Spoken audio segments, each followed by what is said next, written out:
అంటే ఫస్ట్ మనస్ఫూర్తిగా ఆహ్వానిస్తాం మేమైతే కూటమి ప్రభుత్వం నుంచి. ఎందుకంటే మా నాయకుడు పవన్ కళ్యాణ్ గారు కూడా పలుసార్లు చాలా సందర్భాల్లో కూడా జగన్మోహన్ రెడ్డి గారు అసెంబ్లీకి వస్తేనే ఆయన పరువుకి ఎటువంటి భంగం వాటిల్లకుండా చూసుకునే పూర్తి బాధ్యత మేము కూటమి తీసుకుంటుందని చెప్పేసి అన్నాం. కానీ ఇక్కడ చిన్నపిల్లడు చాక్లెట్ కావాలన్నట్టుగా ప్రతిపక్ష హోదా కావాలను, లేదంటే వాళ్ళకి మైక్ ఇవ్వట్లేదనో, మాకు పూర్తి సమయం కేటాయించట్లేదను చిన్నపిల్లడు మారం చేసినట్టుగా వాళ్ళు వెళ్ళిపోతే వాళ్ళే ప్రజల తరపు నుంచి సామాజిక మాధ్యమాల్లో ట్రోలింగ్కు గురవుతూ ఉంటారు.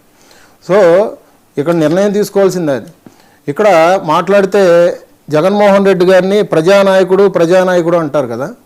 మీకు ప్రతిపక్ష హోదా లేకపోయినా కానీ మీకున్న 11 సీట్ల ప్రకారంగా మీ 11 మంది రేపు పొద్దున 11 గంటల వరకు నిలబడమనండి సంధించే ప్రశ్నల మీద. అప్పుడు మిమ్మల్ని ప్రజానాయకుడు అంటారు, ప్రజల పక్షాన నాయకుడు అంటాం మేము.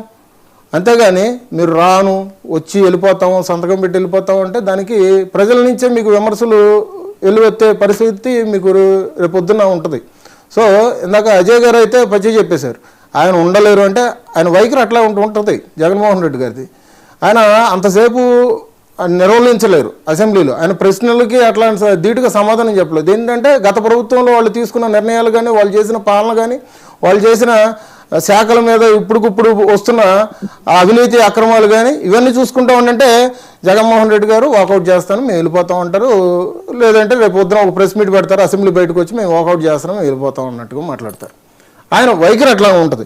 సో జగన్మోహన్ రెడ్డి గారు వచ్చి ప్రజల సమస్య మీద మాట్లాడితే మాత్రం ఆయనకి ఎటువంటి పరువు ప్రకారంగా భంగం వాటిల్లకుండా ఆయనకి ఒక పార్టీ అధ్యక్షుడిగా కానీ ఒక ఎమ్మెల్యేగా కానీ ఆయనకి ఇచ్చే హోదా ఆయనకి ఇస్తానే ఉంటాము. రేపు పొద్దున ఆయన అయితే అసెంబ్లీలో స్వాగతం అని చెప్పేసి మేము చెప్తున్నాం. మల్లేశ్వర్ గారు ఏంటండి సవాళ్ళు విసురుతున్నాడు అజయ్?